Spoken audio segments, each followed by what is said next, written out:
আসসালামু আলাইকুম। Mid বেঞ্চার্সের demo ক্লাসে সবাইকে স্বাগতম। তো আজকের ডেমো ক্লাসে আমরা শিখব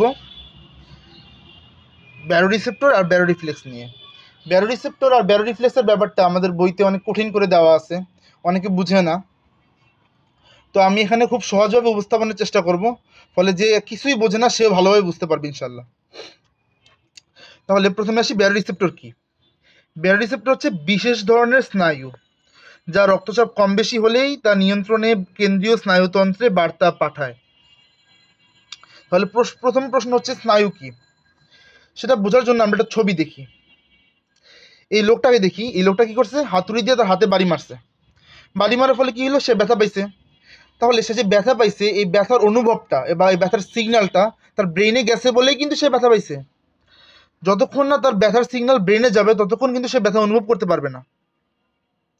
আবার আমরা যে হাত পা নাড়াই, এই যে হাত পা নাড়ানোর যে সিগন্যাল বা সিদ্ধান্ত, ব্রেন বলে হাত পা নাড়াও, তখন হাত পা নড়ে।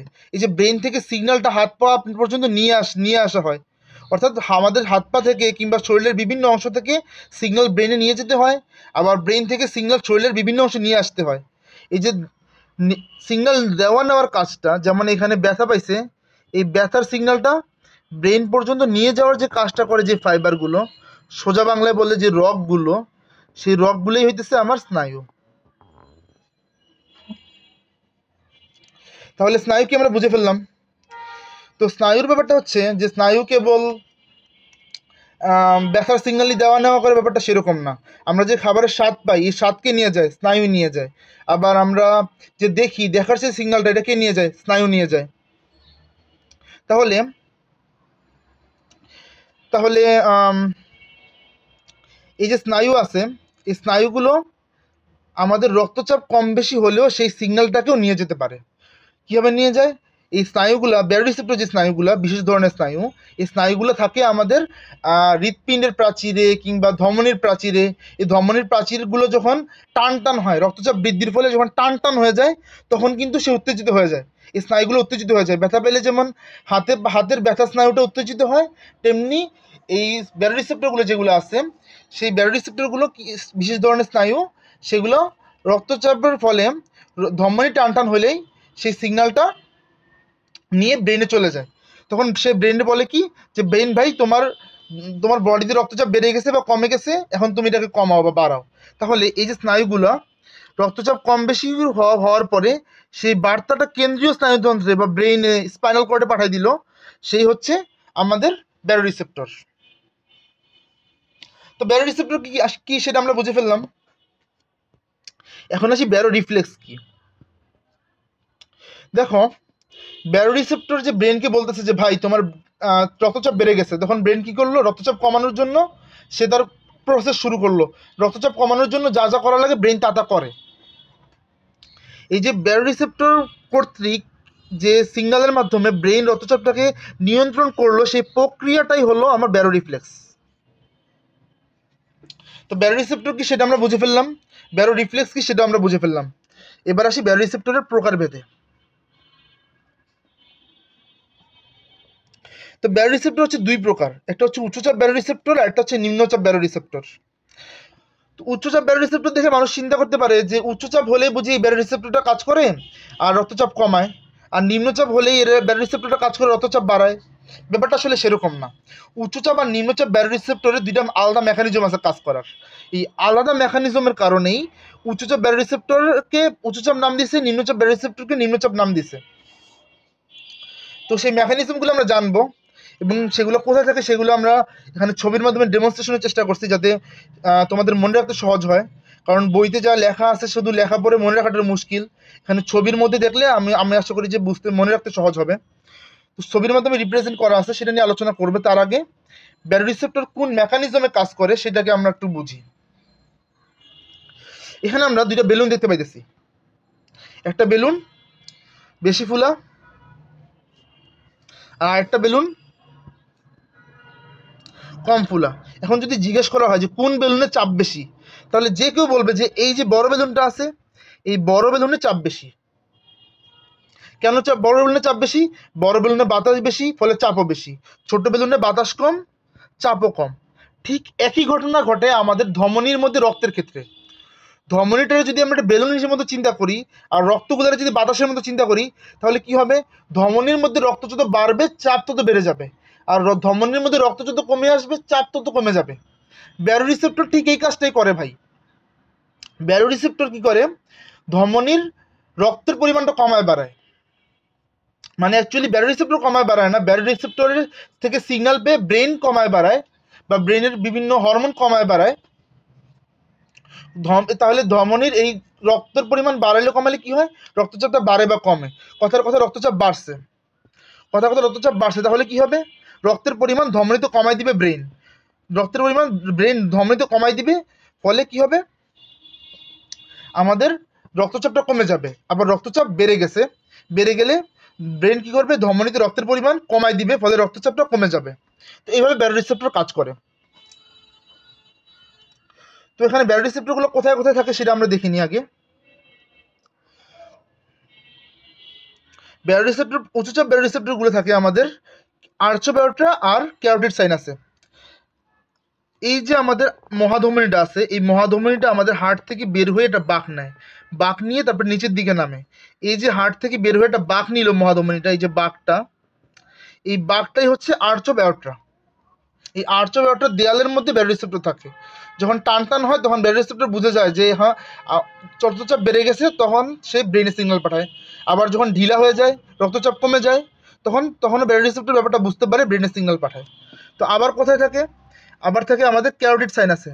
আমাদের যে কমন ক্যারোটিড আর্টারি আছে, এই কমন ক্যারোটিড আর্টারি দুই ভাগে যেখানে ভাগ হয়, ভাগ হওয়ার যে পয়েন্টটা, সেই পয়েন্টটা হচ্ছে ক্যারোটিড সাইনাস। এই ক্যারোটিড সাইনাসে আমার উচ্চচাপ ব্যারোরিসেপ্টর থাকে। আর নিম্নচাপ ব্যারোরিসেপ্টর কোথায় থাকে? মনে রাখা একদম সহজ।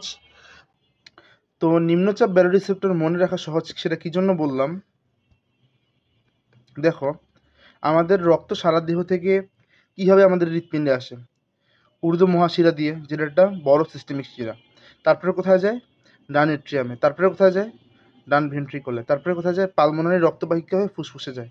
তাহলে এই যে একটা সিরিয়াল, যে প্রথমে বড় সিস্টেমিক শিরা, তারপরে ডান এট্রিয়াম, তারপরে ডান ভেন্ট্রিকল এবং সবশেষে পালমোনারি রক্তবাহিকা, এই সিরিয়ালটা মনে রাখলেই কিন্তু আমার মনে থাকবে যে কোন চারটা পয়েন্টে আমার নিম্নচাপ ব্যারোরিসেপ্টর আছে। তাহলে এই চারটা পয়েন্ট মনে রাখলে আমার হলো বড় সিস্টেমিক শিরা, পালমোনারি রক্তবাহিকা, ডান এট্রিয়াম ও ভেন্ট্রিকুলার প্রাচীর। এবং এই চিত্রটা একবার দেখে নিলে এবং এই সিরিয়াল, এই ফ্লোটা একবার মাথায় ঢুকিয়ে নিলে ব্যাপারটা একদম সহজ। তো এবার আসি যে এই ব্যারোরিসেপ্টরগুলো কীভাবে কাজ করে বা তাদের মেকানিজমটা কী। তো প্রথমে আমরা একটা সিনারিও চিন্তা করি। সিনারিটা হচ্ছে যে একজন ব্যক্তির রক্তচাপ বৃদ্ধি পেয়েছে। তো রক্তচাপ বৃদ্ধির ফলে আমার উচ্চচাপ ব্যারোরিসেপ্টরগুলো উদ্দীপ্ত হয়েছে, উদ্দীপ্ত হয়ে মেডুলার ভ্যাসোমোটর কেন্দ্রে সিগন্যাল পাঠাইছে। ভ্যাসোমোটর কেন্দ্রে সিগন্যাল পাঠানোর জন্য দুইটা স্নায়ু আছে, একটা হচ্ছে আমার ভেগাস স্নায়ু আর একটা হচ্ছে গ্লসোফেরিঞ্জিয়াল স্নায়ু। তো এই ভেগাস স্নায়ু আর গ্লসোফেরিঞ্জিয়াল স্নায়ু দিয়ে সিগন্যাল পাঠায় কোথায়? মেডুলার ভ্যাসোমোটর কেন্দ্রে। এই মেডুলার ভ্যাসোমোটর কেন্দ্রের কাজ কি? এই মেডুলার ভ্যাসোমোটর কেন্দ্রটা আমাদের হৃৎপিণ্ড কতটা জোরে পাম্প করবে কিংবা কতটা দ্রুত পাম্প করবে, হার্টবিট বেশি হবে না কম হবে, এই ব্যাপারগুলো নিয়ন্ত্রণ করে। তাহলে মেডুলার ভ্যাসোমোটর কেন্দ্রে যখন সিগন্যাল যাবে যে ভাই আমার রক্তচাপ বেড়ে গেছে, তখন ভ্যাসোমোটর কেন্দ্র বুঝতে পারবে যে না, আমাকে আর হার্টবিট জোরে জোরে করলে হবে না, আমাকে হার্টবিট কমাইতে হবে। হার্টবিট কমাইলে লাভ কি? হার্টবিট কমালে লাভ হচ্ছে যখন আমার হার্টবিট কমবে তখন কম পরিমাণ রক্ত আর্টারিতে প্রবেশ করবে। হার্টবিট বেশি মানে বেশি বেশি রক্ত প্রবেশ করতেছে আমার ধমনীতে, আর হার্টবিট কম মানে কম পরিমাণ রক্ত আমার ধমনীতে প্রবেশ করতেছে। তাহলে কম পরিমাণ রক্ত আমার ধমনীতে প্রবেশ করলে আমার রক্তচাপ কমে যাবে। তো সেই জন্য মেডুলার ভ্যাসোমোটর কেন্দ্র কী করবে? তার যে হার্টবিট নিয়ন্ত্রণের যে ক্ষমতাটা আছে, সেই ক্ষমতাটা কাজে লাগিয়ে হার্টবিটটাকে কমাই দিবে। হার্টবিট কমলে কি হবে? কম রক্ত ধমনীতে প্রবেশ করবে এবং শেষ পর্যন্ত রক্তচাপটা কমে যাবে। গেল। তাহলে এটা ছিল আমার উচ্চচাপ ব্যারোরিসেপ্টরের মেকানিজম। এবার আসি নিম্নচাপ ব্যারোরিসেপ্টরের মেকানিজম। নিম্নচাপ ব্যারোরিসেপ্টর কী করে? নিম্নচাপ ব্যারোরিসেপ্টর সিগন্যাল পাঠায় আমাদের পিটুইটারি গ্ল্যান্ডে। পিটুইটারি গ্ল্যান্ড কোনটা? আমাদের মস্তিষ্কের নিচে, এই যে দেখো এখানে ছোট্ট একটা গ্ল্যান্ড, বেগুনি রঙের গ্ল্যান্ড, যেটা ছোট্ট একটা অংশ ঝুলে আসে না, এই অংশটার নাম হচ্ছে পিটুইটারি। এই পিটুইটারি থেকে একটা হরমোন নিঃসৃত হয়। হরমোনটার নাম হচ্ছে ADH কিংবা ভ্যাসোপ্রেসিন। ADH এর পূর্ণরূপ হচ্ছে anti diuretic hormone. Anti diuretic কেন বলে? অ্যান্টি ডাইউরেটিক বলে কারণ ডাইউরেটিক মানে হচ্ছে বেশি মূত্র, অনেক অনেক পরিমাণ মূত্র, আর অ্যান্টি মানে হচ্ছে যেটা অধিক পরিমাণ মূত্রকে প্রতিরোধ করে, এই জন্য এটার নাম হচ্ছে অ্যান্টি ডাইউরেটিক। এটা অধিক পরিমাণ মূত্র তৈরি হতে এটা ব্যাপারটাকে প্রতিরোধ করে কিংবা থামায় কিংবা কম মূত্র উৎপাদন করে। তো এডিএস সিক্রেশন হলে কি হয়, এডিএইচ হরমোন এসে কিডনির মধ্যে কি করে, আমার রক্তে পানির পুনঃশোষণ বাড়িয়ে দেয়। কিডনির মধ্যে যে টিউবুল আছে সেই টিউবুলের মধ্যে গ্লোমেরুলার ফিল্ট্রেট আছে। কিডনির টিউবিউলে যে গ্লোমেরুলার ফিল্ট্রেট আছে সেই ফিল্ট্রেট হতে অল্প অল্প করে পানি রক্তের মধ্যে শোষণ করে ফেলে এই এডিএইচ। এই এডিএইচ যখন কিডনির টিউবিউল হতে গ্লোমেরুলার ফিল্ট্রেট হতে আমার পানি রক্তের মধ্যে শোষণ করাবে, তখন লাভটা কি হবে, আস্তে আস্তে আস্তে আস্তে রক্তের আয়তন বাড়বে, মূত্র কম তৈরি হবে এবং রক্তের আয়তন বাড়বে। মূত্র বেশি হলে কি হবে, মূত্র বেশি হওয়ার অর্থ হচ্ছে রক্ত থেকে বেশি পরিমাণ পানি মূত্রের মধ্যে যাচ্ছে, ফলে রক্তের আয়তনটা কমে যাচ্ছে। আর মূত্র কম হওয়ার মানে হচ্ছে যে রক্ত থেকে কম পরিমাণ পানি মূত্রে যাচ্ছে, ফলে রক্তের আয়তনটা বেশি থাকতেছে। কারণ আমরা জানি রক্ত শাখার মাধ্যমেই কিন্তু মূত্র তৈরি হয়। তো সেই ক্ষেত্রে এই এডিএইচ হরমোনটা কি করে, এই এডিএইচ হরমোনটা রক্তচাপ হ্রাস পেলে আমাদের ক্ষরণ হয় আমাদের নিম্নচাপ ব্যারোরিসেপ্টরের প্রভাবে। তো রক্তচাপ না হ্রাস পেলে নিম্নচাপ ব্যারোরিসেপ্টর পিটুইটারি গ্ল্যান্ডে আমার সিগন্যাল পাঠায়। পিটুইটারি গ্ল্যান্ড থেকে আমার ভ্যাসোপ্রেসিন বা অ্যান্টি ডায়ুরেটিক হরমোন ক্ষরণ হয়। অ্যান্টি ডায়ুরেটিক হরমোন ক্ষরণ হলে কি হয়, বৃক্কে পানির পুনঃশোষণ বেড়ে যায়, অর্থাৎ বৃক্কের গ্লোমেরুলার ফিল্টার থেকে পানিগুলো রক্তের মধ্যে চলে আসে, ফলে রক্তের আয়তন বৃদ্ধি পায়। এবং রক্তের আয়তন বৃদ্ধি পেলে কি হবে, রক্তচাপ বেড়ে যাবে। রক্তের আয়তন বৃদ্ধি পেলে কি হবে, রক্তচাপটা বেড়ে যাবে। এটা আসলে প্রিন্টিং মিস্টেক আসছে, এটা বেড়ে যায় হবে।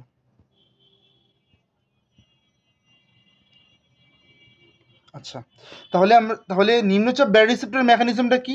নিম্নচাপ ব্যারোরিসেপ্টর মেকানিজম হচ্ছে আমাদের রক্তচাপ কমে গেলে পিটুইটারি থেকে ভ্যাসোপ্রেসিন হরমোন ক্ষরণ করাবে।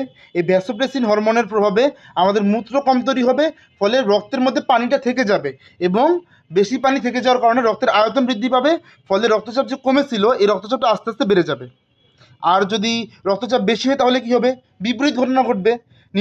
আমাদের ব্যারোরিসেপ্টর পিটুইটারিকে বলবে যে ভাই তুমি মোটেও এডিএইচ ক্ষরণ করো না, বেশি বেশি মূত্র তৈরি হতে দাও।